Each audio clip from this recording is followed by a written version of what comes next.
Oke, saya mulai. Assalamualaikum warahmatullahi wabarakatuh. Selamat pagi. Waalaikumsalam Halo, warahmatullahi wabarakatuh. halo. Pagi, Bu. Selamat pagi, Bu. Angel, gimana Angel? Aman, Ibu. Kita lanjut untuk yang apa namanya kemarin kita sudah sempat membahas masalah bagaimana sebuah pabrik itu dibangun ya. Jadi kemarin kita di sini ada inisiasi dan ada eksekusi. Jadi nanti kita akan memulai dari masing-masing tahapan di proses pembangunan sebuah pabrik. Jadi untuk inisiasi di sini adalah Raihan, sebentar.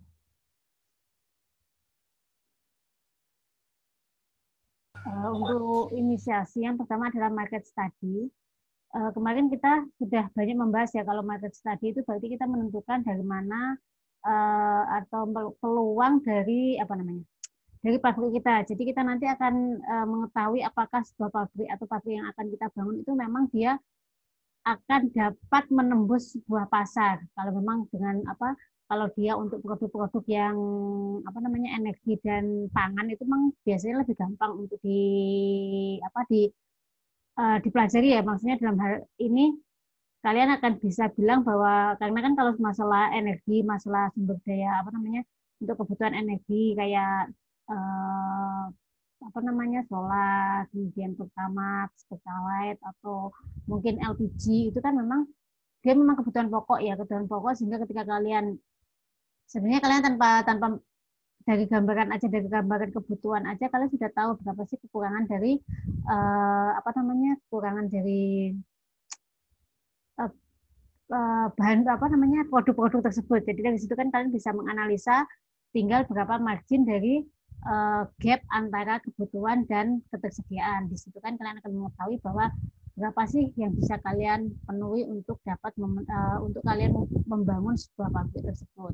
Tapi kan itu akan berbeda ketika kalian membangun sebuah pabrik yang dia memang bukan kebutuhan-kebutuhan seperti itu. Seperti kalian akan membangun sebuah apa namanya sebuah perusahaan baju misal di situ kan kalian harus mengetahui marketnya tuh seperti apa sih, apakah pangsa pasar mana yang akan kalian bidik itu juga harus kalian ketahui. Sama juga ketika kalian akan membangun membangun sebuah pabrik yang dia apa namanya misalnya tas, berarti kan kalian harus membidik mengetahui pasar yang akan kalian bidik dengan menengah ke bawah, menengah ke atas, atau seperti apa dengan harga berapa, kalian harus benar-benar memahami uh, market yang akan kalian tuju, itu yang paling penting. Kemudian untuk apa namanya untuk market study ini ada beberapa disiplin ilmu yang akan bersama-sama untuk menganalisa market study. Di sini penting karena kita nggak bisa seorang proses engineer itu mengetahui kita akan mengetahui market study-nya itu seperti apa, tapi di situ akan butuh apa keahlian apa bidang ilmu yang lain seperti mungkin marketingnya seperti apa, kemudian penjualnya seperti apa atau bidang-bidang ilmu yang lain. Kemudian untuk market study ini ditujukan untuk mengetahui potensi pasar suatu produk dan penentuan lokasi pabrik serta proses bisnis yang direncanakan dari lokasi pabrik. Jadi di sini eh, Jadi di sini untuk mengetahui potensi pasar suatu pabrik, kemudian penentuan lokasi pabrik itu kemarin kalau kita sudah banyak membahas ya. Jadi ketika kalian membahas masalah lokasi pabrik itu nanti akan ditentukan apakah dia akan dekat dengan feed ataukah dia akan dekat dengan konsumen. Kemudian jika memang dirasa kedua lokasi tersebut tidak memenuhi, berarti harus dicari alternatif yang lain untuk dipilih menjadi lokasi didirikannya sebuah pabrik yang akan kita bangun nanti. Ini termasuk kan kalau kalian mungkin ya kalau kalian di proses pengolahan minyak dan gas itu kan lebih jelas ya. Jadi kan mau kemana gitu kan sudah jelas.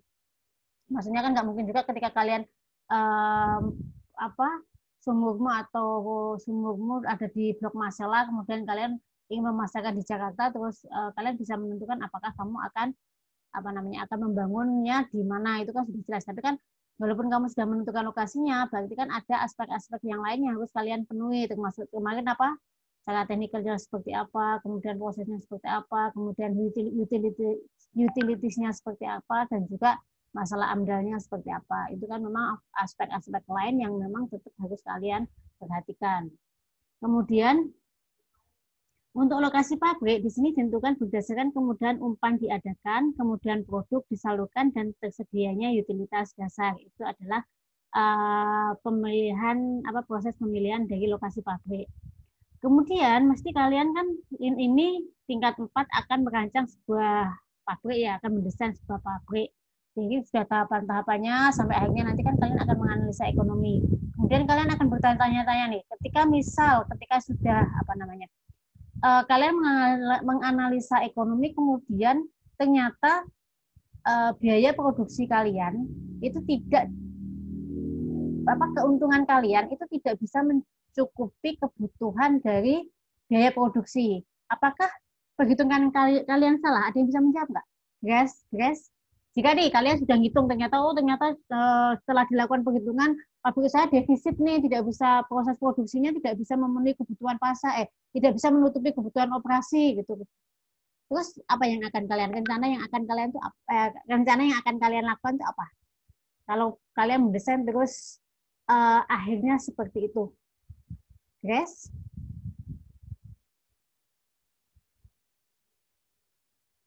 Yes, at Wiori. Gimana? Kalau kamu di case-mu nanti seperti itu, apa yang akan kamu lakukan, guys? Guys, di mana guys? Graciela. Ya Bu, maaf bisa diulang lagi soalnya nggak kedengaran suaranya Bu. Oke, jadi kamu kan sudah melakukan sebuah perhitungan nih, kamu akan mendesain sebuah pabrik kan di sini. Kemudian ketika kamu mendesain sebuah pabrik kan kamu sudah menghitung dari penentuan lokasi, fitmu berapa, prosesmu seperti apa, kemudian kamu sudah menghitung masing-masing peralatan. Kemudian ya tahap yang terakhir adalah kamu akan menganalisa ekonomi. Analisa ekonomi kan mau nggak mau kan terakhir. Di analisa ekonomi kan kamu sudah akan memperhatikan aspek dari lokasimu seperti apa, tanahmu seperti apa, tenaga kerjamu seperti apa, utilitiesmu seperti apa. Segala aspek itu sudah kamu pelajari ya. Sudah kamu tentukan. Kemudian ternyata setelah perhitungan ekonomi semuanya sudah kamu lakukan, ternyata dari analisa ekonomi itu harga jualmu itu tidak bisa menutupi kos produksimu. Otomatis kan pabrikmu itu adalah defisit ya. Iya, defisit ya. Kemudian karena defisit kan otomatis sebuah pabrik yang defisit itu nggak layak untuk dibangun. Terus apa yang kamu lakukan ketika setelah melakukan analisa ekonomi sepanjang itu ternyata pabrikmu adalah tidak layak untuk dibangun? Apa guys yang akan kamu lakukan?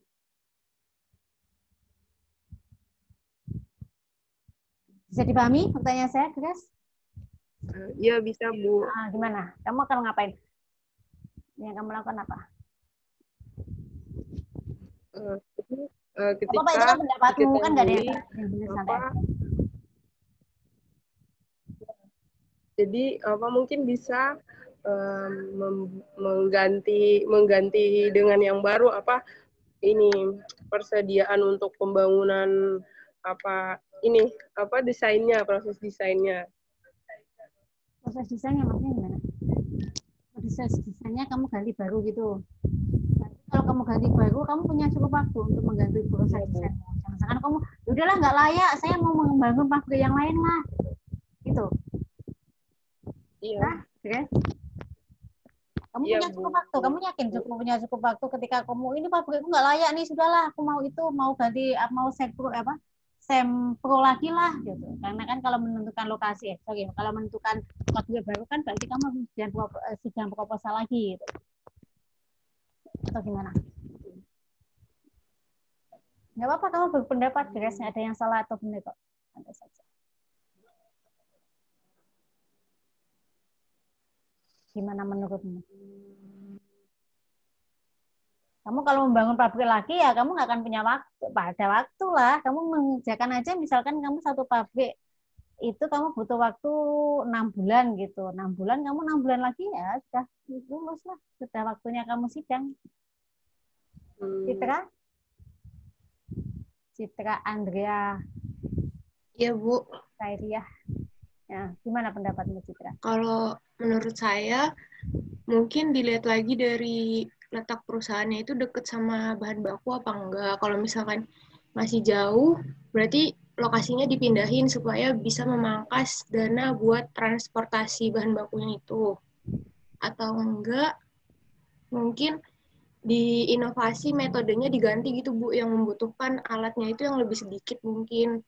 Jadi kan ada biaya peralatan yang bisa dipangkas. Jadi biayanya itu bisa berkurang gitu Bu. Oke, ada yang lain yang mau berpendapat? Sebenarnya kamu boleh nggak sih ketika kamu mengerjakan sebuah tesis kemudian hasilmu tidak sesuai dengan ekspektasi yang kamu lakukan, itu boleh nggak sih sebenarnya? Apa semuanya harus sesuai dengan ekspektasi? Bisa aja, Bu. Saja, saja ya, oke. Yang lain, Kaihan Putri ya.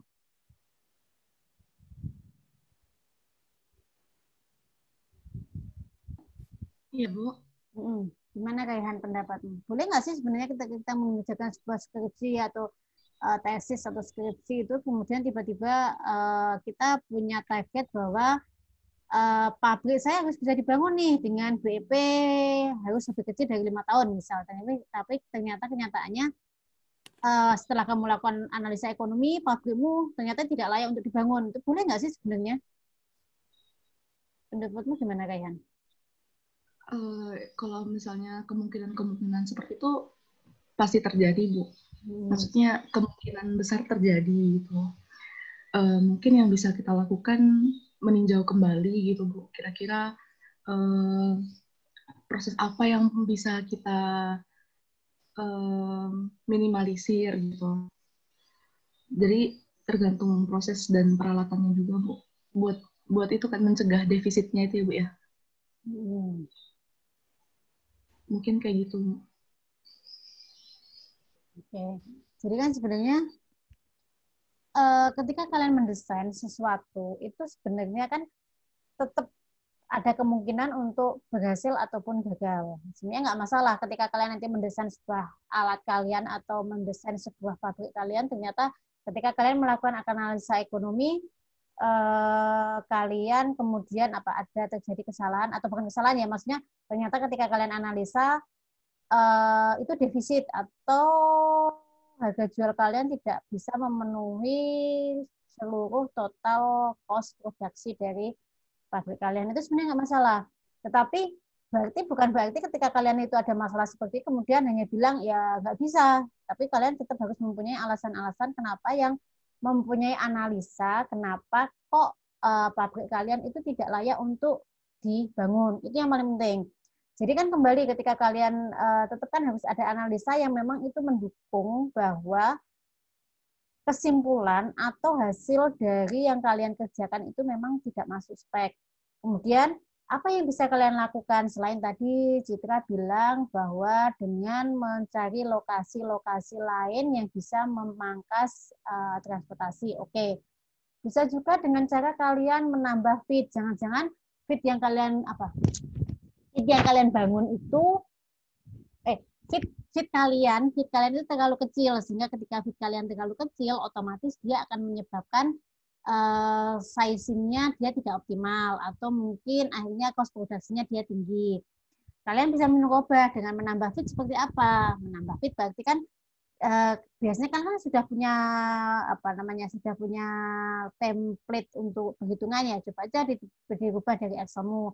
Mungkin ada beberapa grafik yang memang harus kalian ubah, ya nggak apa-apa. Berarti kan ketika kalian sudah punya template perhitungan kan otomatis seandainya mengubah fit itu juga tidak akan istilahnya tidak banyak mengubah ya. Coba sih dinaikkan dengan fitnya gitu. Walaupun kalian yang mengetahui aja, oh ternyata dengan kenaikan fit misalkan kalian 10 barel, 10.000 barel itu ternyata masih defisit. Oke, dinaikkan 15 barel.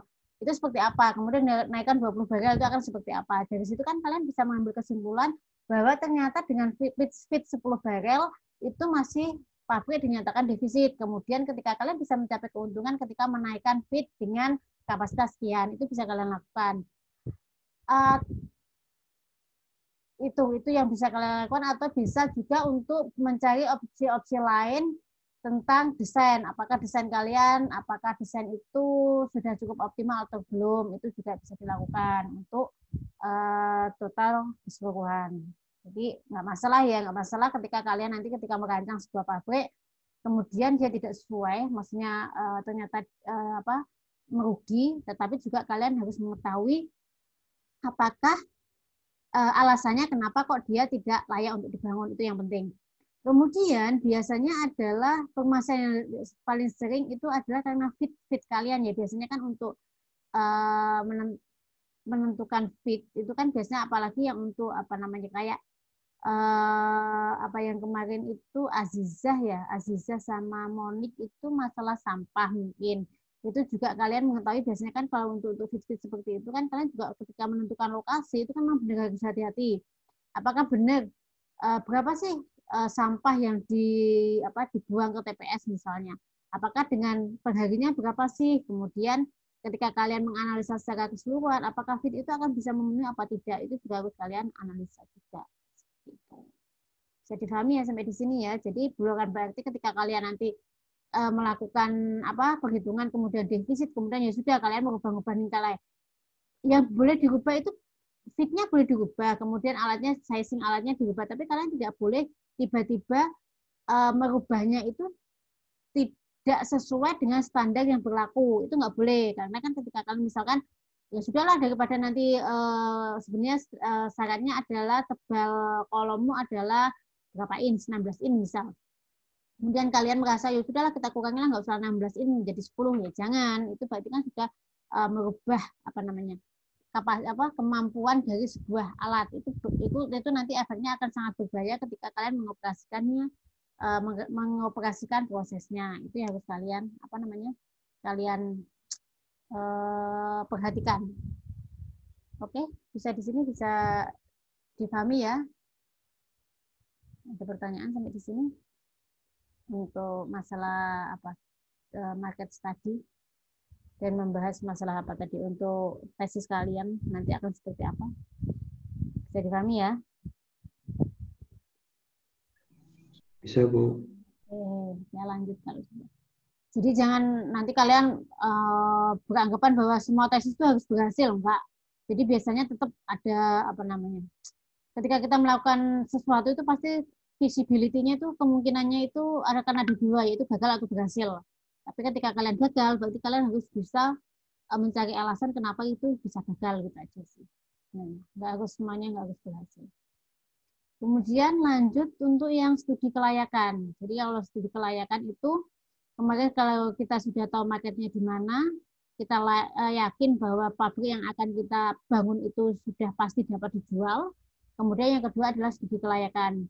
Studi kelayakan itu tidak kalah penting dengan market study karena ketika kalian melakukan studi kelayakan atau visibility study itu, disitulah kalian bisa menentukan awal apakah pabrik kalian bisa dibangun atau tidak. Seperti itu.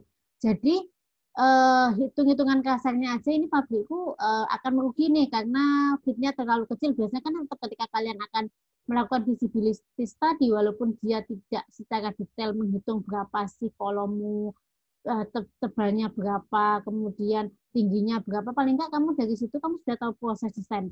Proses desainmu kamu gambar dulu PFD-nya seperti apa, kemudian alat-alatnya seperti apa. Dihitung secara kasar, misal kalian punya tinggi kolomnya berapa, sudah kalian nggak harus benar-benar detail engineer-nya nggak usah. Misalkan pada tinggi kolom sekian dengan diameter sekian, nanti kalau dipasarkan itu nanti berapa sih harga jualnya gitu ya, harga beli dari produknya. Nah, sudah dari situ aja kalian bisa ngambil langsung datanya, kemudian dikalkulasi apakah pabrik itu layak untuk dibangun atau tidak. Kemudian untuk pemilik selalu melibatkan bank sebagai penyandang dana, paling tidak 30% dana dari pemilik atau equity, sisanya dari bank. Jadi di sini untuk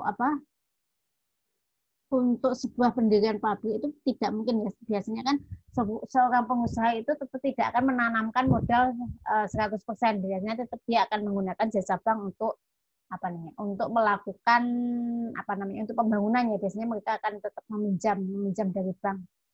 Salah satu visibility study itu dilakukan adalah supaya apa? Supaya ada gambaran juga dari bank itu. Bank itu tetap akan mempunyai apa? Menganalisa apakah perusahaan kita untuk menganalisa apakah pabrik kita itu layak dibangun apa tidak, seperti itu. Jadi nanti bank juga ketika kalian mau mengajukan proposal ke bank nggak mungkin otomatis akan diiyakan atau akan disetujui, karena di situ pasti bank akan melakukan evaluasi keseluruhan kelayakan dari pabrik kalian dikasih modal apa enggak. Kemudian untuk studi kelayakan di sini ada 3, yaitu teknik, ekonomis, dan lingkungan. Untuk teknisnya berarti harus layak dibangun, berarti memang perusahaan itu harus layak dibangun. Kemudian untuk ekonomis, dia mempunyai return on investment-nya yang menarik. Berarti di sini memang dia akan diyakini perusahaan tersebut mempunyai beruntung itu maksudnya apa? Untung ya, perusahaan itu akan untung gitu, nggak rugi. Kemudian juga ketika kalian nanti melakukan perhitungan, berarti juga ketika modal sebuah perusahaan itu biasanya kan ada batasnya, maksimal berapa tahun sih sebuah perusahaan itu sudah melakukan dia sudah balik modal, atau pada kondisi berapa dia sudah balik modal ya. Misalkan pada 5 tahun atau di bawah tahun, 4 tahun, biasanya di bawah 5 tahun kalau nggak salah. Tapi kemudian pabrik kalian ternyata berapa? Setengah tahun sudah balik modal gitu. Padahal kalian punya lifetime yang 10 tahun misalnya. Berarti kan di situ kan kalian juga akan menjadi pertanyaan, kok baru setengah tahun pabrik ini kok sudah balik modal? Pasti akan menjadi satu pertanyaan baru, yakin ini jangan-jangan ada sesuatu yang salah gitu. Pasti akan pada pertanyaan itu. Kemudian untuk yang kedua ekonomis ya, ketiga lingkungan. Lingkungan itu adalah masalah AMDAL-nya. AMDAL itu selalu saya bilang bahwa masalah AMDAL itu adalah masalah yang krusial ya. Jadi sebuah pabrik itu sudah dibangun, tapi kemudian ditutup hanya gara-gara masalah AMDAL. Jadi untuk perizinan AMDAL atau yang lainnya itu memang harus benar-benar menjadi concern ketika kita akan membangun sebuah pabrik. Kemudian masalah AMDAL ini sendiri itu ada beberapa regulasi yang berkaitan dengan masalah AMDAL. Sama juga kemarin saya pernah ikut pelatihan dengan teknik kimia ITS ya, masalah pembuangan sampah. Itu nggak semua perusahaan atau nggak semua badan usaha itu mempunyai izin untuk mengolah AMDAL-nya sendiri. Itu. Jadi seperti PEM juga di lab itu juga kita tidak bisa mengolah AMDAL. Harusnya dia dimasukkan ke pihak ketiga ya, kayak pihak ketiga yang memang khusus untuk masalah AMDAL. Itu juga.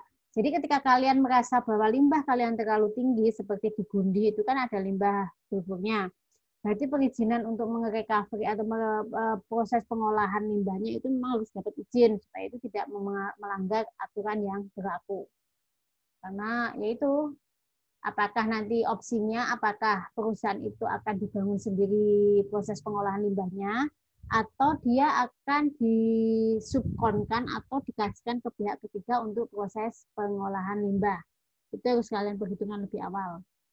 Ini nggak masalah juga ketika kalian, saya ingin mengolah limbah, tapi kan harus ada aturannya, ada regulasi mana yang kalian ambil untuk kalian bisa mengolah limbahnya.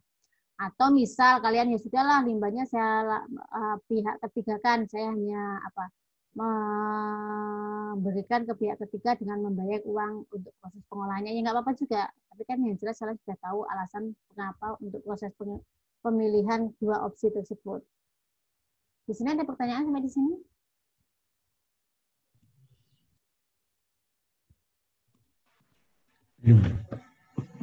Ada pertanyaan Pak?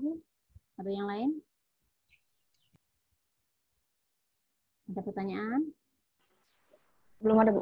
Belum ada. Merlin posisi di mana ya? Dia maksudnya kok keluar masuk. Siapa, Bu? Merlin. Sinyal mungkin, Bu. Ya, maksudnya di Cepu. Jaringannya, Bu.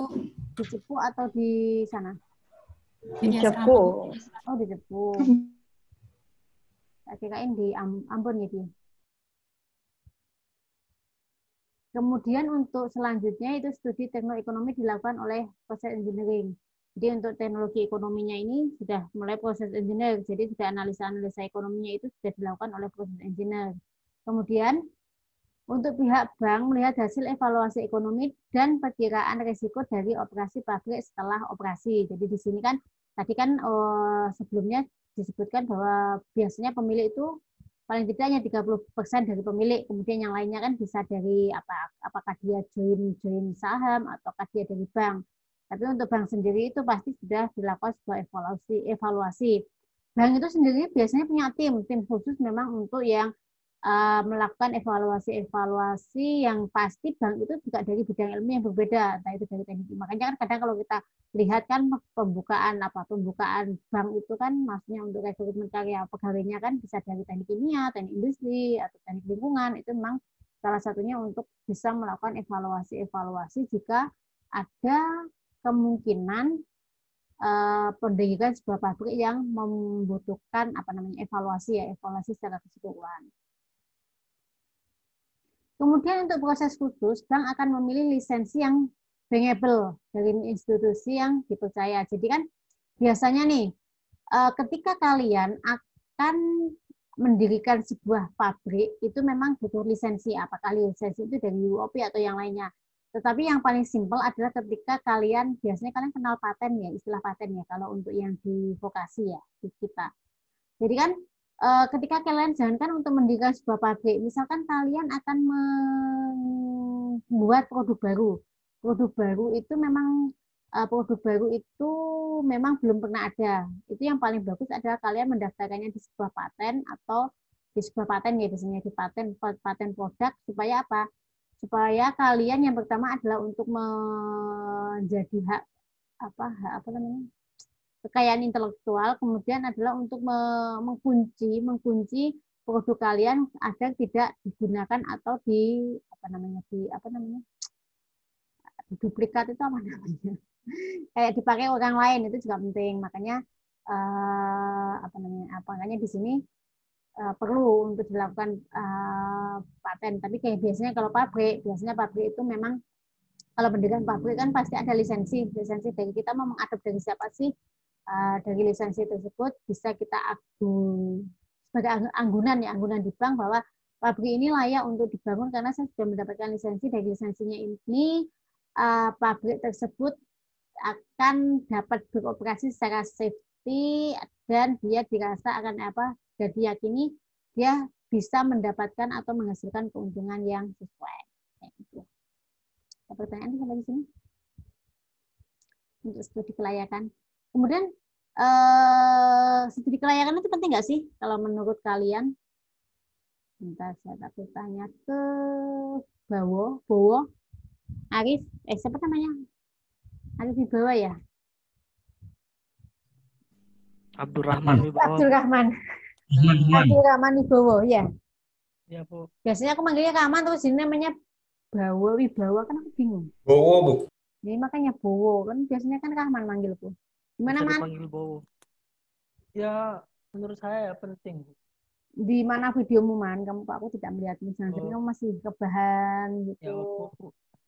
Atau kamu masih di planet ya? Di planet lain? Iya, Bu. Lagi jalan-jalan. Oke, gimana, Man? Kamu pakai bau bingung, Man? Makanya biasanya Rahman manggilnya kok. Gimana? Ya, ini, Bu. Karena untung rugi itu sangat ditentukan di tahap ini, Bu. Gimana? Studi kelayakan itu seberapa urgent, seberapa penting sih sebuah studi kelayakan itu untuk membangun sebuah pabrik itu menurutmu, Man? Ya, sangat penting ya, Bu, untuk mengetahui untung rugi tadi, Bu. Untung rugi. Kalau di tesismu kamu ada studi kelayakan nggak yang akan kamu lakukan di situ? Tesis skripsi, Bu. Skripsi. Iya, skripsi. Kamu pakai nggak kelayakannya? Apa ya? Ya, jawab aja, kalau iya dipakai ya pakai, kalau enggak ya enggak, kan nggak masalah juga. Kan jawaban nggak ada yang salah yang benar kok, Man. Gimana, kamu pakai enggak? Ya kalau pakai ya pakai, kalau enggak ya enggak. Apa? Enggak, Bu, enggak pakai, Bu. Enggak pakai. Jadi langsung apa? Harapanmu nanti apa aja? Tahapan kemarin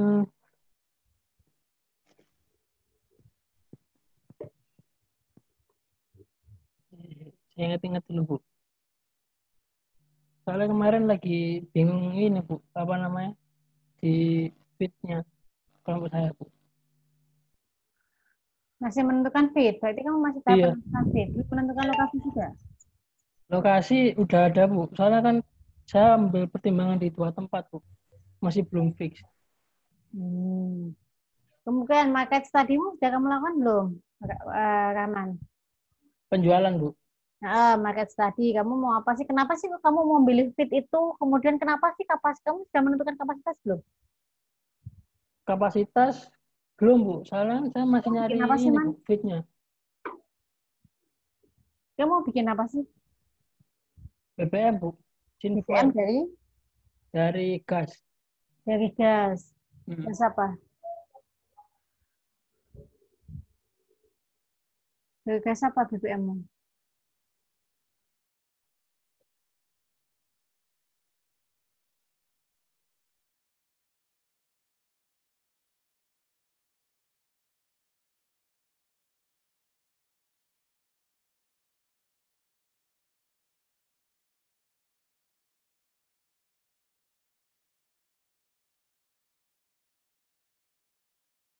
Gimana, Kaman? Kamu menentukan BBM dari apa dulu fitmu? Dari gas. Gasnya dari mana? Kaman menghilang. Nah, maaf Bu, ini koneksi Bu. Oh, gimana, Man? Saya mana sih Bu? Enggak, kamu tadi kan saya kan tanya, kamu sudah melakukan market study belum, gitu kan? Kemudian kalau market study kan berarti kamu sudah menentukan paling enggak dari market study kamu sudah menentukan fit, kemungkinan fitmu berapa, gitu sudah belum? Kapasitas speednya belum sih Bu. Soalnya kemarin kan masih cari-cari Bu. Masih cari-cari. Iya. Kamu jangan kelamaan nyari, Man, tinggal 5 bulan, 1 bulan loh. Oh iya Bu. Hmm. Udah nemu kok Bu. Cuma buat perbandingan aja ini belum fixnya. Terus alasanmu kenapa kamu ambil judul itu? Saya kan ambil fitnya kan dari apa namanya gas-gas yang mau diekspor itu Bu. Untuk mengurangi ekspor itu Bu. Mengurangi ekspor. Nah, saya kan ambil gasnya dari apa? Dari pabrik-pabrik kayak apa namanya LNG, pada LNG terus BP apa yang Papua itu Bu. Tuh. Kan dia kan produknya diekspor Bu. Hmm. Dari situ kamu nggak bisa menentukan kapasitasnya, berapa yang dijual gitu, yang diekspor berapa, terus kamu menggunakannya untuk fitmu, itu nggak bisa. Nah, ini kemarin masih belum nemu sih Bu untuk fitnya tuh.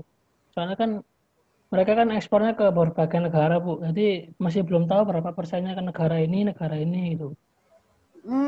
Kan nggak harus berapa persen dari negara, dari total produksi yang diekspor aja kan kamu bisa tahu.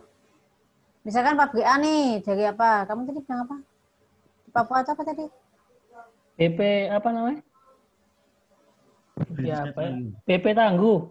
PP Tangguh, PP Hmm. Tangguh misal. Dari PP Tangguh berapa sih yang dijual gitu, langsung dari situ nggak bisa. Kamu tidak harus mengetahui berapa persen yang dijual di negara A, B, C, D, E, nggak usah tahu. Yang jelas dari PP Tangguh menjual gas sebanyak berapa gitu kan nggak bisa kamu. MMSCFD misal berapa gitu nggak bisa deh. Nah, itu masih cari Bu. Soalnya kalau kapasitas gasnya sendiri udah tahu, cadangan sendiri udah tahu. Cuma penjualannya ini berapa itu masih masih nyari Bu.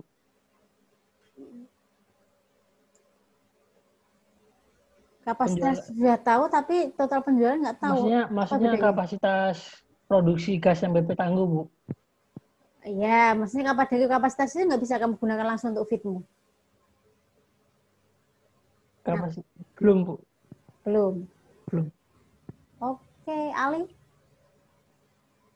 Nggak jadi. Demetria.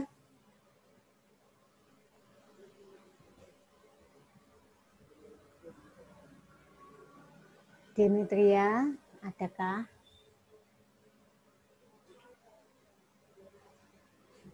Iya, Bu. Gimana kalau kamu gimana, Dek? Demetria? Bu, tadi suaranya nggak kedengaran, Bu. Nggak kedengeran. Jadi kan kamu sudah melakukan apa namanya? Kamu akan membangun sebuah pabrik ya. Kamu sudah melakukan market study belum? Untuk skripsimu. Masih sementara buat, Bu. Sementara buat. Kamu mau bikin apa sih? Etilen, Bu, dari gas alam. Apa? Etilen, Bu. Etilen dari gas alam. Ya. Dari etilen dari gas alam itu kamu, kenapa kok kamu memilih etilen sebagai gas alam? Memilih produk yang kamu, pabrik yang kamu bangun dari etilennya. Kenapa kamu membangun pabrik etilen? Sebenarnya kan gini, ketika kamu mengambil sebuah judul kan kamu akan tahu kenapa sih kok saya mengambil judul pembuatan etilen dari gas alam. Berarti kan yang pertama adalah karena kebutuhan etilen, gitu kan pasti. Karena kan nggak mungkin ketika kamu akan membangun sebuah pabrik tidak ada kebutuhan, kemudian kamu bangun kan nggak ada, ya kan? Otomatis kan kamu akan, pertanyaan pertama yang akan muncul adalah kenapa kok saya ngambil etilen, judul etilen? Berarti kan karena kebutuhan pasar.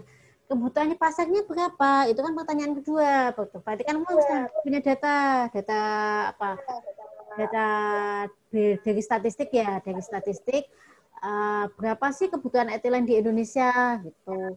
Apakah dari kebutuhan yang ada di Indonesia itu sudah terpenuhi belum sih 100%? Kan seperti itu kan pertanyaan ketiga. Kalau sudah, ya sudah. Ngapain saya harus bangun etilen kalau kebutuhan etilen di Indonesia sudah dipenuhi oleh pabrik yang sudah existing, ya kan? Kalau enggak, baru kamu bisa lanjut ke pertanyaan selanjutnya. Pertanyaan selanjutnya adalah jika belum dipenuhi, berapa kapasitas, berapa persen dari kebutuhan yang belum dipenuhi? Itu harus kamu cari jawabannya. Berarti kalau misalkan dalam etilen dia butuh berapa ton setahun per hari, misalkan 10 ton. Ternyata pabrik di Indonesia hanya butuh etilen, hanya bisa memproduksi etilen 5 ton per hari. Berarti masih ada kekurangan kebutuhan etilen 5 ton, gitu kan? Kemudian kamu lanjut ke pertanyaan selanjutnya. Pertanyaan selanjutnya adalah dari 5 ton itu kamu bisa nggak sih memenuhi semuanya? Jadi kapasitas produksimu dari pabrikmu adalah 5 ton per hari. Tuh, jika iya ya sudah, berarti kamu bisa dengan mengambil mengambil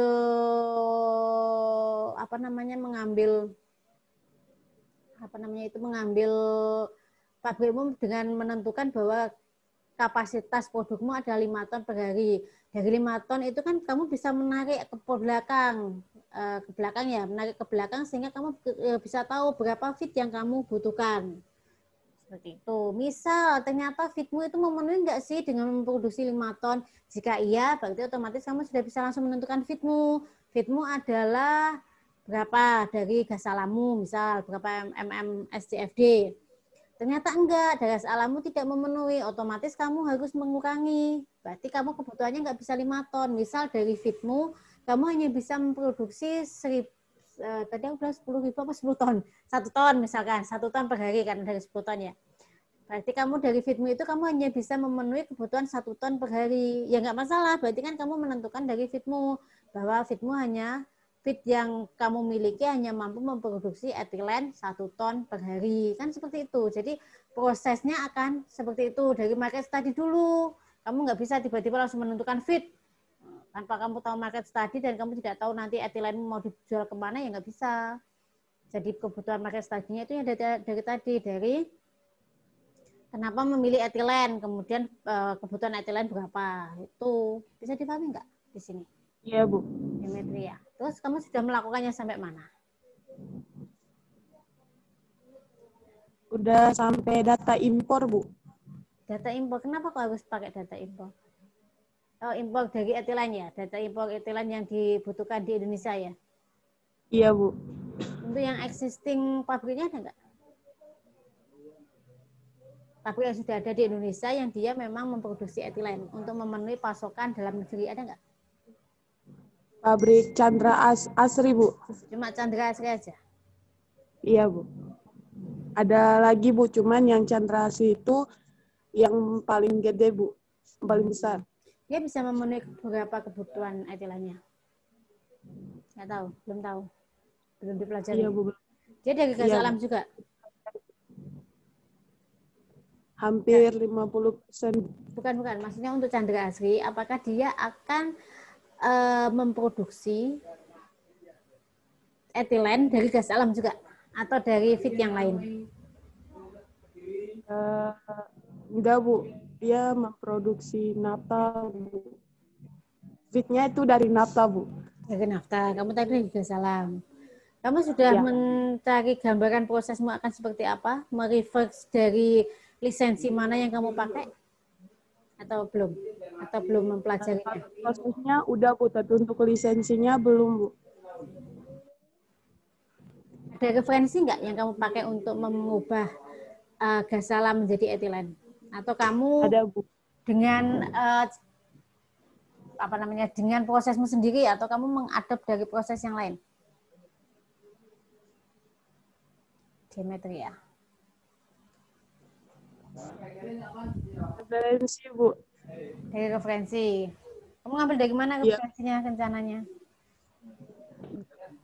Dari jurnal, Bu. Dari jurnal. Ya. Jurnal dari mana? Sudah dibaca belum jurnalnya? Udah, Bu. Nah, benar ya, sudah dibaca ya. Berapa jurnal yang kamu pakai untuk mengambil referensi itu? Ya, Bu. Berapa jurnal yang kamu pakai? Baru baca satu, Bu. Kenapa? Baru baca satu aja, Bu. Jurnalnya.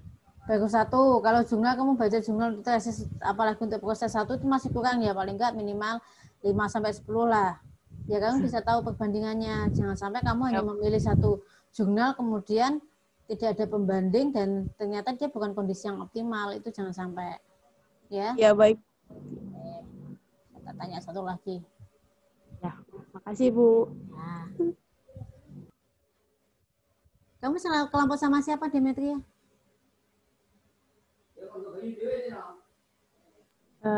Aku sama Wilda sama Ulil, Bu.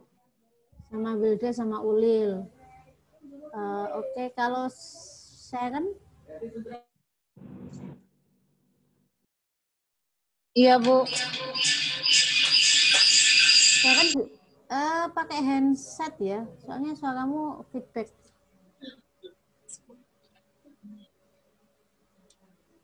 Iya, Bu. Pakai hands free handset biar kamu nggak feedback suaramu. Kalau kamu gimana untuk tesismu, skripsimu, sorry? Ya, gimana, Bu?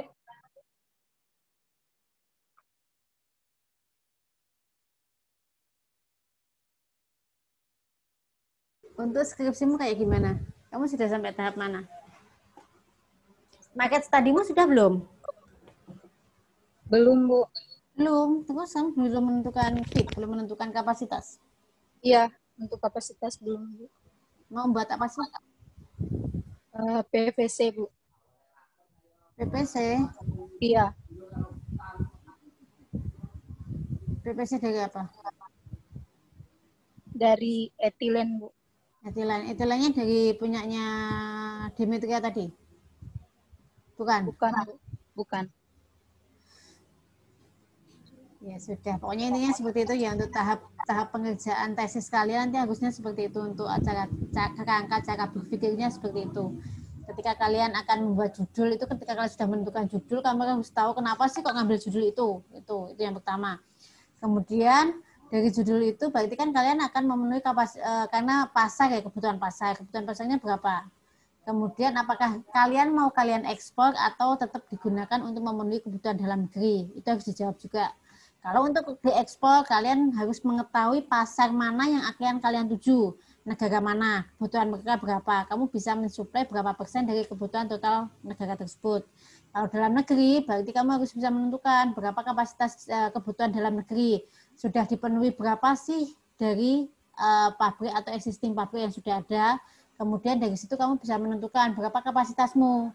Kapasitasmu berapa persen yang akan kamu ambil dari yang sudah yang kebutuhan produk itu. Dari situ kamu baru mengetahui berapa feed yang kamu butuhkan. Kamu dari feed itu kamu harus menghitung apakah feed-nya itu kamu bisa memenuhi feed tersebut atau tidak. Seperti itu. Kalau memang tidak memenuhi, berarti kamu harus mengubahnya dengan berapa feed berapa yang dia tetap nanti secara ekonomi dia akan untung. Cara berpikirnya harus seperti itu. Makanya market study di sini adalah penting kalian lakukan. Supaya jangan sampai kalian sudah mengambil judul, tetapi ketika kalian lihat hanya ambil judul aja, kemudian ketika kalian lihat ternyata misal etilen, oh ternyata kebutuhan etilen di Indonesia sudah berlebih nih, produksi etilen sudah berlebih. Terus kalian tidak tahu harus menuju ke negara mana. Kalau kalian mau ekspor kemana, kalian nggak tahu. Jangan sampai hal tersebut, jangan sampai. Bisa difahami ya Mbak sini ya? Bisa, Bu. Oke. Bu, saya mau tanya, Bu. Ricky, Bu. Silakan, Ricky. Ricky mau nanya mengenai jikalau kita membangun prarancang suatu kilang tersebut. Nah, feed-nya itu kita dapatkan dari feed-nya itu berbentuk intermediate dari suatu perusahaan yang lain lah. Nah, sedangkan produk intermediate.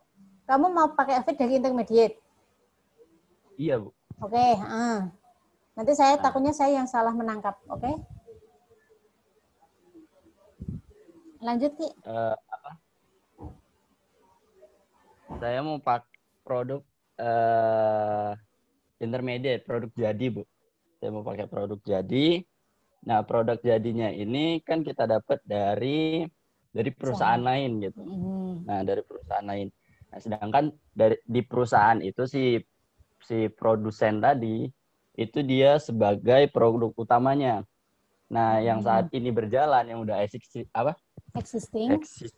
itu dia itu kan produk yang dia hasilkan itu sudah sudah disuplai, sudah ke konsumen itu udah taken kontrak lah katakan dari perusahaan A dengan perusahaan B itu mereka sudah taken kontrak untuk jangka panjang untuk produk yang bakal dia jual tadi. Nah, di sini kan Ricky itu kan jadi kilang saya itu intermediate-nya gimana jelasnya ya? Saya bingung juga Bu jelasnya. Gini, jadi kamu kan mau menggunakan feedmu dari intermediate dari perusahaan lain, betul? Iya. Kemudian dari perusahaan itu ternyata dia sudah punya kontrak dengan perusahaan lain kalau dia akan menjual ke perusahaan yang lain, bukan ke perusahaan Betul, Ricky. boleh nggak Bu? Kita ngeklaim produk dia untuk sebagai feed kita, sedangkan ya gitu.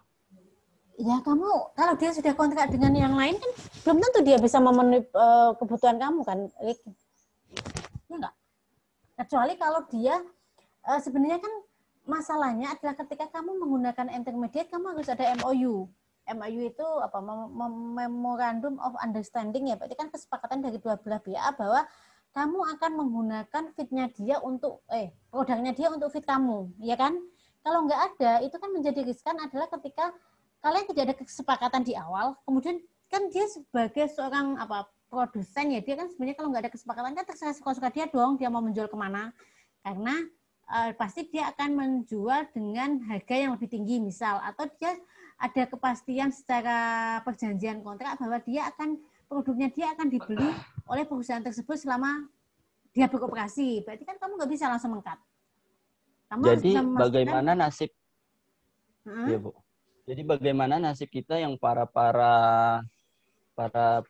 skripsi ini yang membuat skripsi dengan bahan intermediate, Bu. Sedangkan bahan intermediate sendiri kan ya kita cuma berangan-angan ya, misalkan produsen misalkan Badak.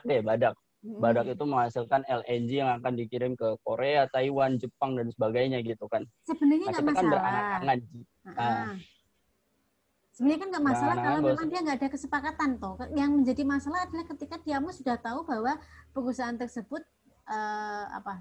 tersebut sudah mempunyai MOU untuk selalu mengirim ke sana. Yang itu kan akhirnya menjadi konsen baru kan. Bisa dipahami di sini. Tapi kalau memang mereka akan, atau mereka gini, saya akan saya memang ada MOU dengan Taiwan atau dengan Korea, tapi akan berakhir tahun depan atau akan berakhir 2 tahun lagi. Berarti kan kamu di situ bisa melakukan perjanjian ketika dia lepas dari negara yang dia kirimi atau yang dia ekspor, kamu bisa masuk di situ untuk sebagai fit kamu. Karena kan pendirian pabrik kan nggak mungkin gini, kamu akan mendirikan pabrik, sekarang kamu mendesain, kemudian tahun ini juga dibangun, kan biasanya nggak mungkin, tetap ada waktunya, ataukah dia setahun atau 2 tahun, atau biasanya pembangunan pabrik 2 tahun ya. Berarti kan 3 tahun dari kamu visibility study, itu kan kamu bisa merancang di situ. Untuk kamu bisa melakukan, iya, gimana? Berarti kita tuh jika kita mau bangun suatu kilang yang dari produk intermediate, fitnya dari intermediate, berarti kita harus tahu taken kontrak antara si produsen dengan konsumennya itu sampai kapan habisnya gitu, Bu. Jadi Harusnya ketika sudah tahu. Habis baru kita akuisisi gitu, Bu. Iya, karena ketika kamu tidak tahu dan kamu tidak ada MOU, itu akan menjadi berat. Jangan sampai kamu sudah mendirikan pabrik, kemudian kamu nggak ada deal dengan perusahaan yang akan kamu gunakan sebagai fit. Itu akan jadi masalah. Karena ketika kamu tidak ada MOU di situ, perusahaan itu akan, ya sudah, saya nggak ada MOU sama kamu kok, terus ngapain saya harus jual ke kamu. Biasanya seperti itu ya, itu namanya bisnis atau hidup menjalankan sebuah perusahaan itu nggak sesimpel ketika kita di angan-angan ya. Kalau itu real, kita kan bicara masalah kenyataan real. Ketika kita akan mendangu intermediate produk, kita intermediate, otomatis kita harus memastikan bahwa kebutuhan fit itu terpenuhi. Dengan cara apa? Kita harus kerjasama. Misal nih, kamu sudah mau habis kontrak, misalkan kerjasamanya 5 tahun, misal ya 5 tahun. Ketika kamu sudah tahun keempat atau tahun keempat, itu kamu sudah harus membicarakan, ini mau diperpanjang nggak kontraknya. Ketika ada kontrak baru kan ada kesepakatan baru, entah ada kenaikan harga atau mungkin ada royalti yang harus dibayarkan atau yang lain, itu harus disepakati di awal. Jika tidak, kamu tidak mencapai deal dengan perusahaan A, berarti kamu harus mencari partner perusahaan lain untuk memastikan bahwa fit yang kamu butuhkan itu tersedia, Ki. Itu kan kamu beda, itu yang harus kamu lakukan. Nggak bisa kamu kamu nggak tahu mau bekerja sama dengan perusahaan apa, kemudian misal kamu tidak tahu dia selesai kontraknya berapa, kamu hanya mengasumsi, ya nggak bisa. Itu kalau di real case ya. Tapi kalau nggak tahu sih, kalau pertanyaan dosen sampai ke situ harusnya tidak akan seperti itu. Iya, Bu. Tahu, apakah kasus tersebut itu dibawa sampai cuma ranah skripsi sampai ditanya begitu, apa kamu udah pernah teken kontrak? Apa kamu udah pernah ngomong ke GM-nya produk mereka untuk kamu? Tergantung dosanya sih kalau itu. Tergantung amal perbuatanmu sih.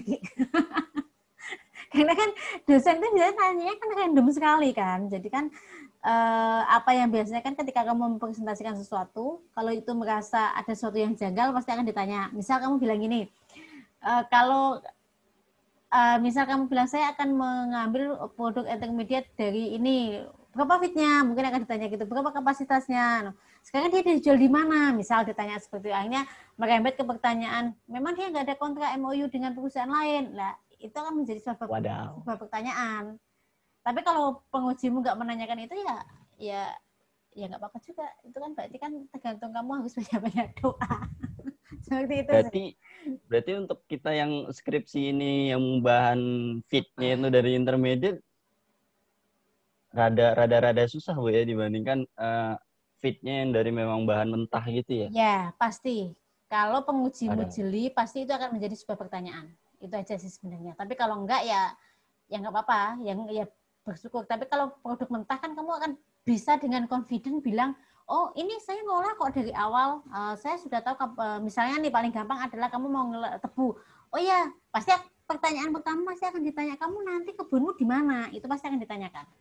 Walaupun kamu dari fit awal ya, misalnya dari tebu gitu ya, dari pembuatan bioetanol dari tebu misalkan, pasti penguji akan tanya, kamu nanti tebu dari mana, Ki? Tebumu kamu butuh lahan berapa untuk menanam tebu itu, pasti akan ditanyakan. Rencanamu seperti apa? Apakah kamu swasembada? Maksudnya kamu akan dengan kerjasama dengan petani atau kelompok petani, atau kamu mempunyai kebun sendiri? Itu pasti akan ditanya. Paling nggak kamu harus punya gambaran di situ. Walaupun mungkin nanti penguji tidak akan yang benar-benar langsung, oh kamu paling kalau setiap kamu sudah bisa meyakinkan ya nggak akan secara detail menanyakan nanti mekanisme seperti apa, nggak akan. Paling nggak kamu sudah punya, misalkan dari tebu nih, oh ya Pak nanti saya akan bekerja sama dengan petani di daerah itu karena memang dia punya potensi seperti bla bla bla, ya sudah nggak masalah. Sebenarnya dimanapun fitmu itu akan sama aja, akan menjadi sebuah pertanyaan awal, itu pasti. Kalau intermediate ya itu, kamu yakin itu perusahaannya dia mau menjual ke kamu? Ya ditanya gitu kan, oh harus bisa meyakinkan kan, Ki? Ya mungkin saya bilang, mungkin Pak ya, mungkin. Ya apa itu perusahaanmu mungkin juga untuk bisa dibangun. Akhirnya kan jawabannya seperti itu kalau kamu mungkin. Jawabnya mungkin. Atau mungkin perusahaanmu ini sudah nggak layak lah dibangun, mau kamu fitmu aja nggak, fitmu aja kamu nggak itu, pasti kan digituin juga. Jikalau di second kontrak antara si produsen tadi dengan konsumen luar negeri tadi ini habis kontraknya katakanlah 2024 katakan.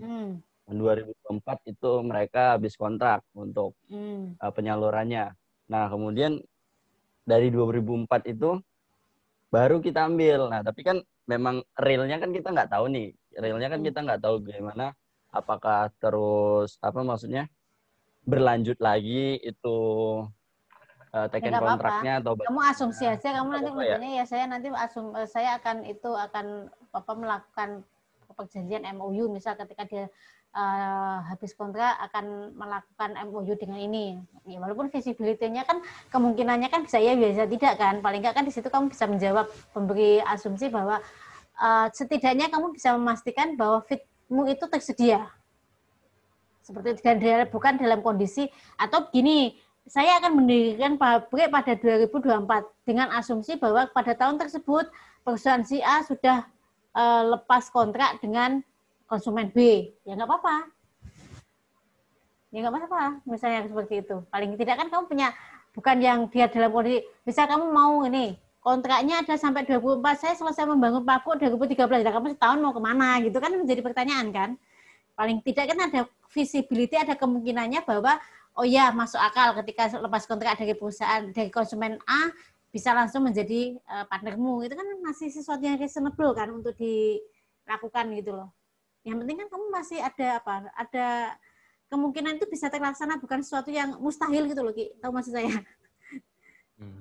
Ya itu, pokoknya masih itu masih masuk akal. Oh iya betul, masih seperti itu. Kalau sesuatu yang nggak masuk akal pasti kamu akan ditanya lebih jauh. Tapi berdoa aja nggak sampai pertanyaan ke situ sih, Ki. Amin. Tapi yang jelas namanya dosen itu biasanya kan karena biasanya dari bidang yang berbeda-beda ya. Apalagi kalau dari bapak-bapak pensiunan ya, itu kan beliaunya kan lebih expert. Biasanya pertanyaannya memang lebih random ya. Sangat random sih, nggak cuma sebenarnya nggak, kalau masalah teknis mungkin mereka percaya kamu sudah melakukan evaluasi, sudah melakukan optimasi, sudah dapat perhitungan alat 1, 2, desain apalagi kemudian sudah optimasi dan yang lain, pasti mereka berpikir ya sudahlah secara konsep akademik sudahlah. Kadang-kadang kan ditanyanya kan lebih ke konsep-konsep lebih ke pengetahuan atau bukan ke akademiknya, lebih ke sensemu kamu ketika kamu alasan lebih ke istilahnya lebih ke pengetahuan umum lah, mungkin kan lebih ke situ juga gitu. Kalau secara akademik ya mereka mungkin sudahlah pasti anak-anak ini sudah belajar, paling ya dicek perhitungan itu secara random sih. Kalau kamu ditanya dari awal biasanya tetap akan ditanyain langsung ke perhitungan, lebih ke basic perhitungannya. Tapi kalau selama kalian menjawabnya masih reasonable, biasanya tetap akan ditanya yang umum sih. Seperti itu sih biasanya loh ya. Kan kamu sudah ujian kemarin, kamu ditanya gimana lo kemarin waktu optimasi tingkat 3 KKW? Ditanya perhitungan sih, Bu. Enggak, karena optimasi ya. Dikit. Karena optimasi kan, kamu sudah existing kilang ya sudah, kilangmu di sini mau ditanya fitmu ya fitmu dari kilang, Pak, saya mau jawab apa kan gitu toh. Tapi sudah kalau skripsi kan beda, kalau tes skripsi kan beda karena kamu sudah menentukan fit, pasti ditanya kamu fitmu dari mana itu, mesti gitu. Sudah lebih ke kematangan kalian sih ketika kalian mau mengambil sesuatu itu, kamu harus memikirkannya jauh ke depan gitu loh. Maksudnya kenapa harus ambil ini, alasannya apa, itu memang lebih ke konsep cara berpikir sih kalau untuk tingkat 4 itu. Gitu, Ki. Bisa dipahami? Bisa. Oke, yang Terima lain kasih. ada pertanyaan sama-sama. Ada yang bertanya yang lain? Putun, saya mau bertanya. Silakan Sonia. Bu, kalau target pemasaran ekspor itu kita harus tahu detail sampai perusahaannya apa cukup negaranya saja, Bu? Mas ini gimana? Kamu mau ekspor? Mau ekspor? Ya, Kalau mau ekspor, kamu mau ekspor, misalkan tadi Pak etilen ya. Berarti kamu harus setidaknya kamu harus tahu kebutuhan etilen itu di sana, setidaknya. Jadi dari kebutuhan itu pasti kan kamu akan mengetahui kalau misalkan dari negara Korea misal dia membutuhkan etilen berapa ton sih per D-nya. Dari situ dia disuplai dari negara mana sih, seperti itu.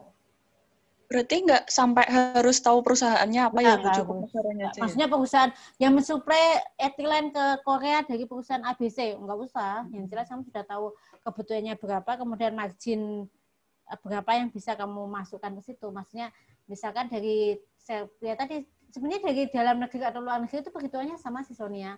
Yang jelas pertama kamu harus tahu kebutuhan dari negara itu berapa sih kebutuhannya dia. Kemudian dari kebutuhan itu dia berapa persen yang dia masih kekurangan. Dari kekurangan itu kan kamu bisa menentukan bahwa dari kekurangan kebutuhan, kekurangan produk itu kamu bisa mengetahui berapa nanti yang bisa kamu suplai. Sama aja, sebenarnya perhitungannya di dalam atau di luar negeri sama. Kamu harus tahu kebutuhannya berapa dulu. Makasih, Bu. Oke. Ada lagi pertanyaan yang lain? Gimana, Mau nanya, Bu. Mm-mm. Semisal memang permintaan pasar itu cukup tinggi, pertimbangan apa aja sih, Bu, yang perlu kita ambil kalau misal sudah ada existing, kita mending di bottlenecking existing yang ada atau membuat kilang baru? Kalau misal memang sudah tahu permintaan pasar cukup tinggi, terus existing unit yang ada itu nggak mencukupi itu untuk hasil produknya, pertimbangan yang perlu kita ambil antara untuk memperbesar skala produksi yang existing itu atau membuat kilang baru, itu apa aja Bu pertimbangannya, Bu? Kalau existing itu kan ketika kamu existing kan berarti kamu harus melakukan kerjasama dengan perusahaan tersebut, iya kan? Iya. Ketika kamu menaikkan kapasitas, ya kalau perusahaanmu sendiri nggak apa-apa, kamu bisa menentukan menaikkan kapasitas. Tapi ketika kamu itu bukan perusahaanmu, gimana kamu mau menaikkan kapasitas? Itu yang pertama. Yang kedua, ketika kamu ingin menaikkan kapasitas di suatu pabrik, kamu kan juga harus menghitung ulang. Apakah dengan kenaikan kapasitas itu alat-alatmu bisa support nggak sih? Ternyata ketika kamu menaikkan kapasitas sudah kapasitas maksimal sehingga ya sudah, kalau lebih dari itu sudah nggak bisa. Otomatis kan ketika kapasitas maksimal sudah kamu lakukan, sudah kamu sudah menaikkan kapasitas menjadi maksimal, ternyata kebutuhannya masih belum bisa tercukupi, mau nggak mau kan kamu harus memiliki kilang baru, ya kan? Ya kalau masalah kilang baru akhirnya kamu dekatkan dengan kilang yang lama atau perusahaan yang lama, nggak masalah.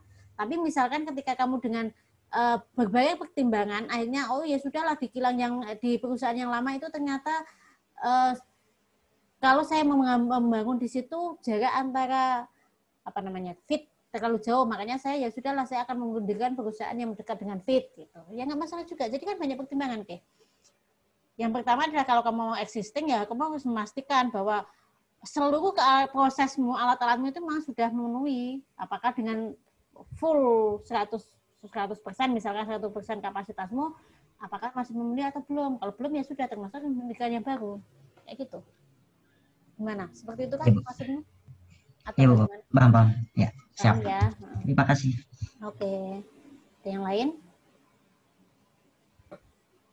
Ada pertanyaan yang lain sebelum kita lanjut?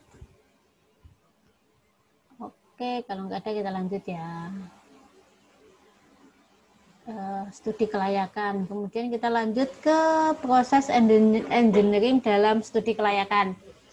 Jadi nanti kalian kan dari awal kalian sebagai seorang proses engineer itu sebenarnya apa sih peranan proses engineer? Kalian nanti sudah lulus jangan sampai bertanya-tanya saya itu mau ngapain sih? Sebenarnya job saya itu apa sih? Sebenarnya kompetensi saya apa sih?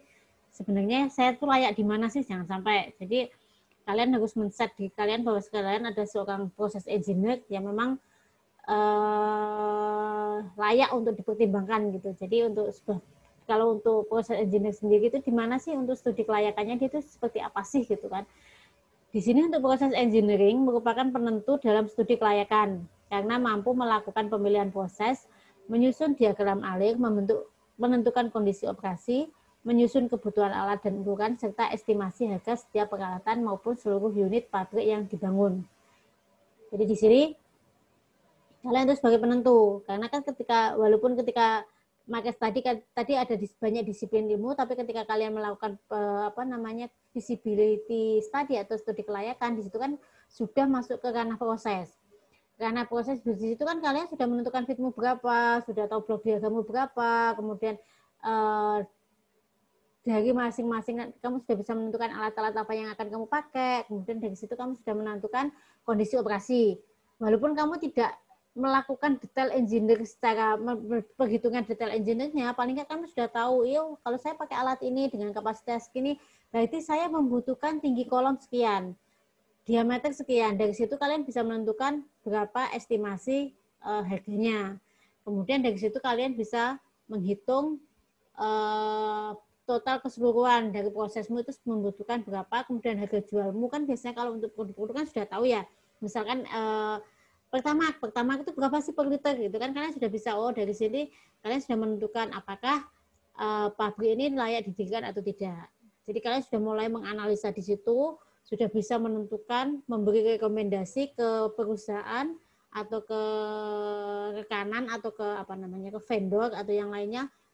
Dari feasibility study ini secara proses dia memenuhi syarat untuk dibangun seperti itu. Misal kalau memang dari feasibility study tidak memenuhi, ya sudah kalian bisa bilang dari feasibility study ternyata prosesnya tidak memenuhi untuk dilakukan atau tidak menguntungkan. Itu kan nggak apa-apa juga. Karena kan ya tadi ketika kalian melakukan feasibility study, berarti kalian memang benar-benar harus jujur pada diri kalian sendiri, jujur pada perusahaan, jujur dengan data-data yang kalian ambil.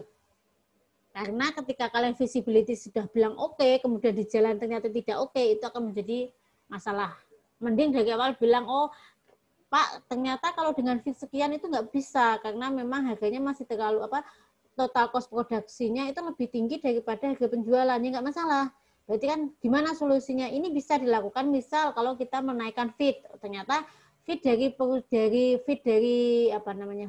misalkan sampah lah, dari sampah organik, fit dari TPS yang satu tidak memenuhi, dia hanya kapasitas maksimalnya sekian. Tapi kita nggak bisa dengan hanya kapasitas satu TPS, otomatis kan kalian harus mencari alternatif TPS yang lain supaya fit kalian bisa naik, tetapi tidak sampai kalian kekurangan fit. Berarti kalian misalkan TPS A nggak cukup, berarti kita harus TPS B, Pak. TPS B yang mana dia mempunyai kapasitas yang lokasinya paling dekat dan kapasitasnya mencukupi untuk kita bisa mensupport kebutuhan fit kita. Hal-hal seperti itu yang kalian lakukan. Itu rekomendasi itu perlu kalian lakukan. Kemudian di sini yang kedua, evaluasi ekonomi selalu berawal dari estimasi besarnya investasi dan itu hanya dapat dikerjakan oleh proses engineer. Jadi di sini kan analisa ekonomi ya investasinya seperti apa, alat-alatnya seperti apa, prosesnya seperti apa, termasuk juga perhitungan nanti kalau kalian membutuhkan perluasan lahan seperti apa, karena ya seperti itu. Jadi untuk total semuanya itu seperti apa, kalian harus bisa menentukan dari awal. Kalau kemarin ketika saya sama Mas Najib sama siapa kemarin? Sebenarnya siapa? Wisnu. Mas Wisnu, ya. Wisnu apa Wisnu? Wisnu. Itu kan melakukan feasibility study itu kita tidak sampai yang menentukan nanti bangun itunya butuh dana berapa sih, itu kita nggak sampai seperti itu loh. Kita hanya menganalisa proses saja. Menganalisa proses itu kita sudah bisa menyimpulkan dari proses itu sudah nggak layak kok pabrik ini dibangun gitu, untuk gas processing ini dibangun, itu secara proses saja itu sudah nggak memenuhi karena fitnya yang terlalu kecil, kemudian untuk yang alat-alat yang harus common design aja itu dari kecil banget. Itu kan kalau biasanya sebuah alat atau kalian kalau membeli sebuah peralatan itu dia semakin kecil itu semakin mahal. Karena dia butuh ketelitian yang tinggi, dia butuh pengerjaan yang lebih rumit daripada yang besar biasanya. Jadi ketika sudah kecil banget, sudah customnya nggak ada lagi, harus bikin kecil, alah ini dihitung-hitung secara ekonomi sudah nggak memenuhi, ya sudah. Itu saya nggak sampai yang biaya konstruksi aja kemarin nggak sampai segitunya. Memang kalau dari masalah AMDAL kita tetap concern ya, masalah kan kalau masalah lingkungan kan itu menjadi pertimbangan prioritas utama juga, apakah pabrik itu layak dibangun atau enggak di sebuah lokasi itu. Dari situ untuk sebuah proses engineering dia sudah bisa merekomendasikan. Kemudian yang ketiga di sini proses engineering juga disebut front end engineering karena merupakan basis dari semua engineering konstruksi. Jadi di sini ketika kalian mendesain itu kan kalian juga menentukan kan ketika kalian mendesain prosesnya kan kalian juga harus plotting ya. Plotting maksudnya alat A ini posisinya di mana, B ini di mana. Nanti kan dari situ kalian bisa mengetahui kontrol kamu dari mana gitu kan, harus sudah kalian tentukan juga. Misalkan labnya di mana, kalau mau melakukan analisa harus di mana gitu kan. Memang lokasi-lokasi yang mendukung ya, unit-unit yang mendukung proses kalian berjalan dengan baik. Itu juga menjadi pertimbangan dan concern kalian. Jangan sampai nanti kalian bikin proses kemudian kontrol roomnya jauh banget ya, jangan. Berarti kan tetap harus di lokasi yang satu unit kan, supaya jika terjadi trouble kan walaupun ada kontrol room kan suatu ketika kalian tetap harus melakukannya secara manual. Jangan sampai jarak antara kontrol room dengan yang pipanya misalnya terlalu jauh, ya nanti kalian butuh waktu yang cukup lama untuk menuju ke lokasi perpipaannya kan jadi masalah juga. Sama juga ketika kalian menganalisa laboratorium, kalian mau meletakkan laboratorium di mana? Satu unit itu misalkan kan kalau ada beberapa unit, apakah satu unit punya satu laboratorium ataukah menjadi center dari semua unit? Misal kalau center di unit kan otomatis lokasinya memang harus benar-benar di tengah dan strategis sehingga sehingga ketika unit-unit yang lainnya mau melakukan analisa itu juga tidak jauh banget kan ya enggak. Tapi kalau satu unit satu ya nggak masalah juga. Itu kan menjadi pertimbangan juga. Kalau satu unit satu apa pertimbangannya, kalau semua unit menjadi satu apa pertimbangannya kan juga boleh. Biasanya kan kalau sampling kan cuma 4 jam ya, atau sehari semalam 3 kali ya, pagi, siang, malam ya biasanya. Apakah dengan satu unit bisa memenuhi apa enggak, itu juga menjadi pertimbangan yang harus kalian perhatikan. Kemudian di sini untuk catatannya hanya saja pada saat konstruksi proses, engineering harus diselaraskan dengan engineering lain agar akurasi tinggi. Penyelarasan ini dilaksanakan dalam kegiatan project engineer. Jadi tetap ketika kalian nanti membangun sebuah pabrik itu, ya kalian memang front end engineer, tapi kan ketika membangun perusahaan itu kan kalian nggak cuma proses ya.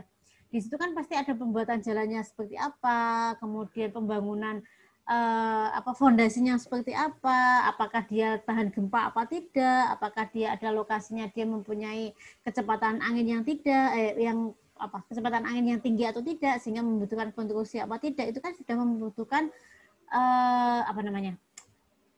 membutuhkan engineering lain kan untuk mensupport kegiatan kalian. Jadi kan nggak cuma kalian. Jadi kalian belum lagi ini, misalnya kalian akan membangun sebuah kilang di offshore, otomatis kalian harus membutuhkan orang perkapalan lah, orang kelautan dan yang lainnya, atau mungkin dari sistem keperkapalan. Berarti kan semua bidang ilmu itu menjadi satu ketika kalian akan melakukan project engineer. Jadi proses pembuatan pabrik kalian itu memang sudah disupport dari beberapa engineer yang lain, seperti itu. Bisa dipahami sampai sini? Ada yang bisa dipahami? Pertanyaan? Kalau enggak, kita lanjut ya. Kita lanjut untuk, jadi bisa dipahami ya dari sini untuk yang fungsi kalian sebagai proses engineer itu seperti apa. Kemudian selanjutnya yaitu evaluasi ekonomi. Ini untuk yang slide terakhir ya untuk evaluasi ekonominya. Jadi untuk evaluasi ekonomi ini, evaluasi keekonomian pabrik baru ditentukan oleh kemampuan pengembalian modal atau return of investment. Kemudian return on investment dapat dilihat dari IRR, ROI, BOT, NPV dan lain-lain. Jadi nanti ini untuk untuk evaluasi ekonomi ini akan banyak dibahas di ekonomi teknik. Sudah dapat semester ini ya ekonomi teknik? Sudah, Bu. Iya, Bu, sudah, Bu. Jadi untuk perhitungannya seperti apa, IRR itu apa, ROI itu apa, POT itu seperti apa, gitu. Kemudian segala istilah NPV-nya seperti apa, kemudian break even point-nya seperti apa, itu nanti banyak dibahas di analisa ekonomi.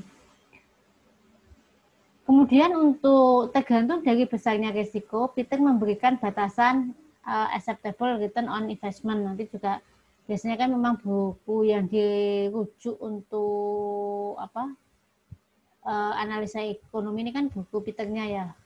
Buku Peter. Jadi nanti juga termasuk ketika kalian tidak menghitung utilities misal.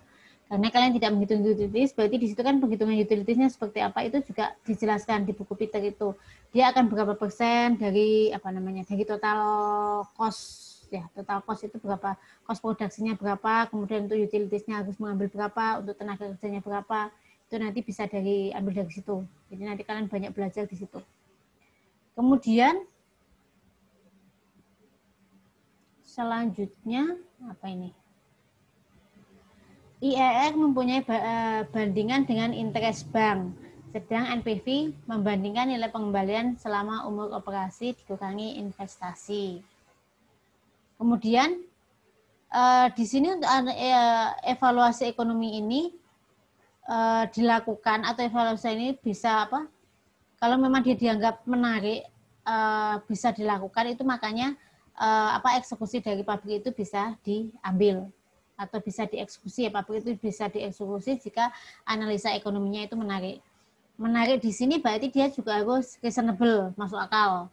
Jangan sampai kalian menganggap bahwa nilai dari BEP-nya harus kecil sekali. Itu juga nanti akan menjadi pertanyaan. Kecilnya itu kenapa? Pasti akan menjadi pertanyaan dari pihak bank, ataupun ketika nanti kalian maju ujian itu akan menjadi tanda tanya juga. Cuma setengah tahun kalian bisa sudah balik modal, itu kan sesuatu yang tidak masuk akal. Mau kalian misalkan satu pergerakan roda aja belum sampai ke ujung kok sudah balik modal, hal seperti itu juga akan menjadi pertimbangan. Jadi menarik bukan berarti kalian mendapatkan nilai-nilai yang minimal, tapi menarik itu adalah ketika kalian proses atau analisa ekonomi itu reasonable, masuk akal untuk dilakukan, atau hasilnya itu masuk akal maksud saya. Jadi pahami ya sampai sini? Oke, ada pertanyaan? Ya. Gimana, Ki? Izin bertanya, Bu. Ya, Agil, silakan. Untuk evaluasi keekonomian ini, Bu, itu biasanya kemampuan pengembalian modal dari satu pabrik itu biasanya berapa? Bukan tadi kan katanya kayak 6 bulan itu kurang masuk akal. Maksudnya yang masuk akal yang paling reasonable itu sebenarnya ada batasnya. Batasnya itu saya lupa, kayaknya di bawah 5 tahun ya, saya di bawah 5 tahun apa 3 tahun. Itulah. Misalnya di bawah 3 tahun, 5 tahun.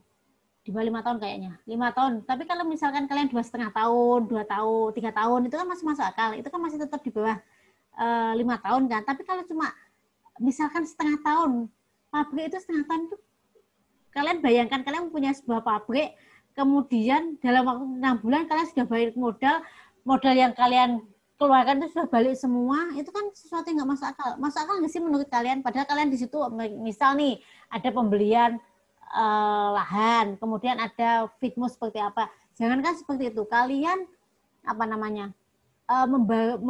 investasi aja itu dengan 6 bulan itu bisa balik nggak sih? Itu kan kayaknya mustahil kan? Kalian bayangkan aja lah, kalian mendirikan sesuatu. Kalian sudahlah, kalian paling gampang adalah kalian kalian ternak kambing, Lis. Bayangkan ternak kambing aja itu 6 bulan masa sudah balik modal, kan nggak mungkin kan, walaupun balik modal kan pasti kecil banget. Ibaratnya kamu beli aja itu kambingnya belum apa-apa gitu kan, proses hamilnya berapa, membesarkannya berapa, itu kan tetap menjadi perhitungan kan. Itu contoh paling simpel aja lah. Itu hanya kambing misalkan. Bayangkan kalau itu sebuah perusahaan yang dia pasti cost-nya akan lebih tinggi. Jadi tetap ada batasnya maksimal sekian. Tapi kalau cuma setengah tahun balik itu kan, iya setengah, kamu yakin dengan setengah tahun itu balik, itu kan menjadi tanda tanya kan. Tapi misalkan 1 tahun setengah ya oke lah, 1 tahun setengah masih reasonable ya, dalam artian kalian juga sudah, maksudnya pasar kalian yang kalian bidik itu sudah agak stabil, karena kalau satu setengah tahun, dibanding kalau cuma setengah tahun. Makanya kemungkinan untuk kolaps itu masih ada segitu. Kan ketika kalian akan memasarkan sebuah produk, kalau kalian nggak ada MOU dari awal, itu kan biasanya kalian harus membidik pasar. Membidik pasar itu kan butuh proses juga kan, Gil? Karena apa? Berarti kan keyakinan konsumen. Pertama, konsumenmu itu percaya nggak sih dengan produk yang kamu harus meyakinkan konsumen kalau produkmu itu memang dapat bersaing. Itu kan butuh waktu kan. Itu kan nggak mungkin 1 bulan 2 bulan kan. Pasti kan butuh paling nggak setahun lah. Setahun itu baru produk yang kamu hasilkan itu establish atau diakui di pasar gitu kan. Itu kan memang butuh waktu. Kalau cuma setengah tahun, saya nggak yakin itu. Menurut saya itu nggak masuk akal. Kalau 1 tahun setengah ya oke lah, masih bisa diyakini, bisa dipercaya. Itu sih lebih ke kemungkinan ya, lebih ke ya kita membayangkan lah kita membangun sesuatu gitu terus setengah. Ya kalau perusahaan kecil sih mungkin ya, maksudnya dalam artian untuk kalian jualan atau punya modal untuk, tapi kan kalau namanya perusahaan itu dengan nilai omset yang triliunan itu kayaknya impossible kalau cuma dengan waktu yang sangat singkat. Seperti itu sih kan. Baik Bu, terima kasih. Maksimalnya berapa itu ada. Ada pertanyaan lain? Ada pertanyaan lain? Saya Bu. Oke, silakan. Paki. Kamu masih mute, Paki. Bukan Bu. Siapa tadi yang mau tanya? Saya Bu, saya Yakobus. Oh iya, videomu nyalain Yakobus, kamu di bawah, saya nggak lihat soalnya. Biar ke atas maksudnya, biar saya bisa melihatnya. Gimana? Ada pertanyaan apa? Udah kelihatan videonya Bu? Sudah, lah kalau gini kan kamu di atas, kalau di bawah saya nggak bisa mendeteksi. Jadi Gimana? mungkin ini pertanyaan tentang tadi kelayakan Bu. Jadi di tempat saya kan ada satu pabrik itu, pabrik tambang emas Bu. Yang dibangun mungkin sekitar tahun 2010 atau 2011 gitu. Jadi tahun-tahun awalnya itu dia belum ada dampak terhadap masyarakat. Maksudnya dampak kayak pencemaran gitu Bu, belum ada. Nah, pada tahun 2018-19 itu Bu udah mulai ada pencemaran untuk air-air. Kan pabriknya itu kan dia menggali satu gunung itu Bu, untuk ngambil emasnya. Nah, semakin dalam dia menggali itu air di sekitar itu makin tercemar Bu. Nah, jadi pertanyaan saya mungkin pas tadi kelayakan lingkungan itu, apakah mereka sudah tahu akan mencemarkan air di sekitar situ, tapi karena keuntungannya besar jadi mereka tetap membangun, ataukah menurut Ibu gimana Bu? Sebenarnya harusnya dia sudah tahu dari awal. Karena dari proses itu kamu akan tahu limbahmu apa aja. Misal paling gampang adalah ketika kamu membuat sebuah batik, pasti dari situ kan kamu akan tahu kemungkinan limbah-limbahmu itu apa aja kan ketahuan. Sebenarnya dia tahu, tapi mungkin dia pura-pura nggak tahu karena masalah AMDAL sebenarnya masalah pencemaran itu kan memang sudah riskan ya. Kadang-kadang kan memang pemerintah kita yang tidak begitu tegas untuk masalah limbah yang muncul. Contoh paling gampang adalah kalian pasti kalau musim kemarau, kalian di sekitar Bengawan Solo, tahu ya aliran Bengawan Solo di Cepu itu, pasti warnanya sudah jadi hitam. Itu sebenarnya juga aliran limbah. Itu limbah-limbah dari buangan-buangan dari pabrik di sepanjang Bengawan Solo sebenarnya. Mereka itu kayaknya kan kalau dilihat, dia itu memang sengaja membuang limbah itu di musim penghujan, itu yang pertama. Atau mereka mengalirkan pipa jauh ke tengah. Memang dia jauh ke tengah aliran sungai. Supaya apa? Ketika mereka mengalirkan itu sudah tercampur. Kalau tahun kemarin kan memang tiba-tiba musim penghujannya pendek ya. Ini musim kemarau kan pencemaran Bengawan Solo parah banget akhirnya kan. Sampai enceng gondok di mana-mana kan. Kalau enceng gondok sudah tumbuh selebat itu otomatis kan airnya memang sudah bukan air bersih. Itu sebenarnya itu dampaknya itu dia pasti tahu, Yakob. Dia pasti sudah tahu. Cuma mereka mungkin karena pengolahan limbah sendiri itu mahal, itu makanya mereka nggak menjadi konsen. Soalnya penduduk itu seharusnya sudah bisa mengajukan komplain dari komplain ke perusahaan tersebut sih, itu sudah nggak masalah, dia sudah melakukan, atau Pemdanya memang juga harus mengambil peran penting di sini. Kalau memang ada pencemaran, otomatis harus ada penalti atau istilahnya teguran atau mungkin pencabutan izin usaha. Itu memang harus dilakukan kalau memang sudah pencemarannya sudah melampaui ambang batasnya, atau sudah dilakukan surat peneguran 2 kali, 3 kali, ya sudah pencabutan izin otomatis.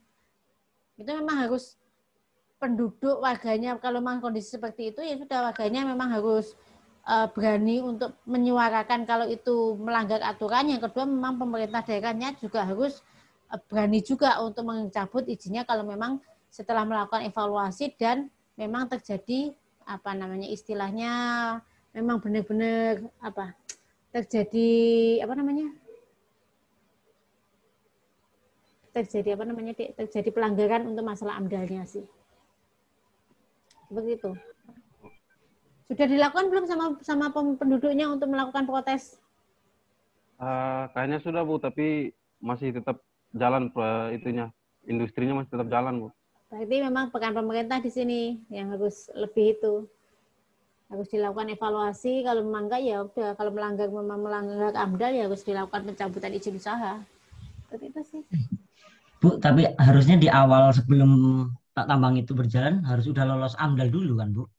Iya, memang sudah lolos AMDAL, tapi kan tetap kan tetap dengan berjalannya proses itu kan tetap nggak bisa, maksudnya kan kita nggak gini, misalkan dari awal dia sudah menyetujui melakukan misalnya nih pembuangan untuk batik misal, dia biasanya kan setelah pencucian batik itu kan tetap ada limbah batik ya. Iya. Di awal pendirian mungkin dia sudah mengikuti, oh ya nanti saya akan membuat prosesnya akan seperti ini, atau akan tidak akan membuang atau melakukan proses pengolahan limbah terlebih dahulu. Tapi kan dengan berjalannya waktu mungkin dia menyalahi aturan di situ kan. Kita kan tidak tahu aturan mana, prosedur mana yang dia langgar kan. Kan di situ makanya dibutuhkan evaluasi. Kalau dari awal pasti dia sudah tahu kalau nanti dia akan menghasilkan limbah ini pasti sudah tahu dia. Tapi kan proses ke depannya itu apakah dia mengikuti prosedur yang seharusnya dia ikuti apa enggak, itu kan yang menjadi pertanyaan. Iya, makanya dari evaluasi itu akan diketahui dia melakukan pelanggaran yang mana, berarti akan dilakukan teguran pertama nggak mempan, dilakukan teguran kedua, ketiga akhirnya pencabutan izin usaha. Biasanya kan seperti itu. Tetap akan dilakukan teguran untuk dia memperbaiki kesalahan atau istilahnya. Dia untuk memperbaiki sesuatu, maksudnya kalau memang proses misalnya pengolahan limbahnya dia belum sempurna, berarti dia harus melengkapi prosedurnya atau seperti apa. Seperti itu sih. Tetap iya sih. Akan Baru ingat kalau memang AMDAL itu bisa dibeli juga. Iya emang. Iya itu. Di kita pasti nggak mungkin. Indonesia, Bu. Ya makanya. Oke, ada pertanyaan yang lain? Bu, kalau tentang ekonomi nih, Bu, yang saat ini sedang terjadi. Pertamina kan ya termasuk pemain tunggal memonopoli pergerakan ini. Tapi kok bisa defisit itu, Bu, rugi gitu, Bu? Kalau masalah defisit itu kan banyak faktor. Kemarin dari Pertamina kenapa? Defisitnya masalah apa? Prosesnya apa? Masalah nilai apa? Kemampuan membeli konsumen atau apa? Kalau dari analisa Pertamina. Oke. Tepatnya sih kurang tahu, mungkin teman-teman lebih ada yang tahu ya. Yang saya baca kemarin cuma Pertamina rugi 11 triliun gitu aja sih. Padahal minyak murah, harga nggak turun. Harga jual produknya gitu. Tanya Barco Ki. Lambe Turah. Barco tuh. Iya, Barco di update banget nih biasanya. Mungkin gara-gara komisarisnya, Bu. Wadaw. Harusnya enggak lah, masa lebih ke itulah kalau masa ke komisarisnya sepertinya enggak juga. Enggak tahu sih, maksudnya pasti ada suatu alasan. Apakah kebijaksanaannya atau apa gitu kan. Enggak tahu juga sih. Kalau apakah karena COVID ini akhirnya kebutuhan konsumen menurun atau apa gitu. Atau apa? Nggak tahu sih, karena kan kalau selama COVID BFH kan memang nggak banyak kebutuhan BBM kan, mungkin apa kan perlu dianalisa juga sih itu. Apakah itu terjadi signifikan kan apa namanya kapal udara, kapal laut itu kan memang nggak banyak beroperasi. Apakah dari situ akhirnya konsumen tidak banyak membeli, akhirnya menyebabkan nilai jualnya turun. Bukan nilai jualnya ya, maksudnya total penjualannya turun atau seperti apa. Sedangkan kan proses produksi harus terus jalan, gaji karyawan harus terus dibayarkan, kayak gitu kan bisa jadi sih. Apakah memang dampak dari COVID atau memang seperti apa? Kan harus dianalisa secara keseluruhan, deh. Kenapa? Saya juga cuma baca judul doang sih untuk. Biasanya kan ada pakar ekonomi yang menganalisa, saya belum baca itu sih. Karena kadang-kadang kalau kita menganalisa, membaca pendapat orang kan kita harus benar-benar apakah dia kompeten untuk membahas itu apa enggak kan juga harus menjadi satu pertimbangan. Jangan sampai kita kemudian membaca analisa seseorang ternyata dia bukan di bidang itu, ya sama aja kita seperti terjerumus. Jadi biasanya kalau kamu harus membaca itu, kamu harus memang benar-benar kompetensi orangnya seperti apa. Misalkan dia guru besar apa, atau dia pengamat ekonomi. Kalau memang dia seorang yang kompeten ya nggak apa-apa dipercaya. Tapi kalau enggak ya enggak. Biasanya kalau saya gitu, saya akan searching biografi dari orangnya dulu sih. Ini kompeten apa enggak gitu. Biasanya saya gitu. Untuk jangan sampai kita menyalahkan di satu sisi, sedangkan kita juga enggak, itu karena pendapat kita dan kita tergiring opini orang lain, itu jangan sampai kalau saya. Siap. Ada pertanyaan yang lain sebelum kita akhiri kelasnya? Ada pertanyaan? Kamu sudah bertanya Bu Ariel. Ariel, silakan Ariel. Misalnya kalau setelah melakukan market study udah sampai tahap eksekusi, terus udah jadi pabriknya tuh Bu. Misalnya kalau seandainya hasil yang terjadi gitu, itu tidak sesuai dengan market study yang kita lakukan. Misalnya dari penjualannya, misalnya dari permintaan pasar ternyata lebih kecil dari yang kita perkirakan. Itu kira-kira yang perlu kita lakukan itu apa Bu? Berarti kamu harus mencari pasar yang lain. Misalkan di Indonesia nih, ternyata karena kebutuhannya menurun, market pasarmu menurun. Sedangkan kalau kamu melakukan penurunan proses produksi, total cost produksimu tidak memenuhi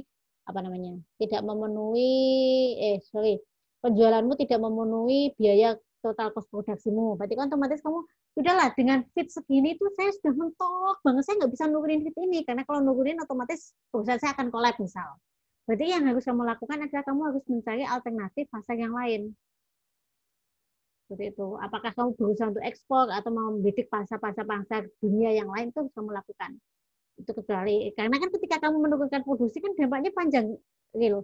Otomatis kan dengan penurunan produksi, otomatis omsetmu akan turun. Berarti kamu harus mengurangi karyawan. Nanti itu kan akhirnya panjang sekali kan. Jadi yang bisa kamu lakukan kalau memang kamu dengan pengurangan produksi itu kamu sudah produksi minimal nih.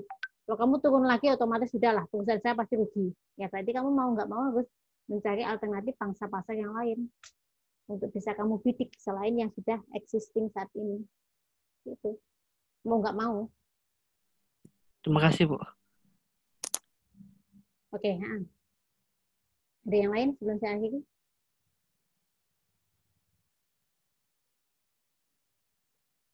Bu, izin izin mau bantu klarifikasi soal kerugian Pertamina tadi, mungkin tambahan informasi aja sih Bu. Jadi dari statementnya Direktur Keuangannya Pertamina itu, penyebab kerugian Pertamina itu sudah pasti yang pertama karena penurunan dari tadi sudah benar Bu, penurunan dari segi permintaan. Nah, permintaan karena demand-nya menurun, jadi keuntungannya pasti menurun gitu. Nah, terus kemudian kerugiannya juga itu terjadi karena kurs rupiah Bu, perubahan kurs rupiah mencapai 16.680 rupiah. Nah, itu kan menyebabkan kerugian juga karena memang harga BBM itu kan tidak dikendalikan sama pemerintah. Jadi dengan harga BBM yang tetap dan kurs rupiah yang berubah, itu terjadi kerugian di situ Bu, di bagian kurs rupiah. Soalnya selain itu juga kalau saya sendiri melihat kan Pertamina juga kan masih impor bahan baku. Kalau ekspor impor bahan baku itu kan saya juga tidak terlalu paham itu pembeliannya pakai apa, tapi menurut saya di situ juga salah satu pengaruh dari masalah kurs ini Bu. Terus kalau saya sendiri sih lihatnya, kalau tadi bilang soal harga minyak turun, ya itu kan di bagian refinery. Tapi kalau untuk bagian produk Pertamina kan di bagian produksi dan bagian refinery. Jadi kalau turunnya harga minyak itu juga sebenarnya mempengaruhi atau memberikan kerugian juga bagi Pertamina EP. Kalau itu menurut saya sih Bu. Itu sih Bu, tambahan aja sih Bu. Oke. Mungkin bisa makasih Vian. Jadi nanti bisa dicari-cari lah kenapa kok Pertamina merugi. Tapi pesan saya ketika kalian membaca analisa ya, berarti kalian harus benar-benar meyakini bahwa analisa itu dari orang yang kompeten. Jangan seseorang yang dia tidak punya kompetensi untuk melakukan itu, kalian baca, itu pasti akan menyesatkan kalian. Semakin sesat nanti. Oke, ada pertanyaan yang lain?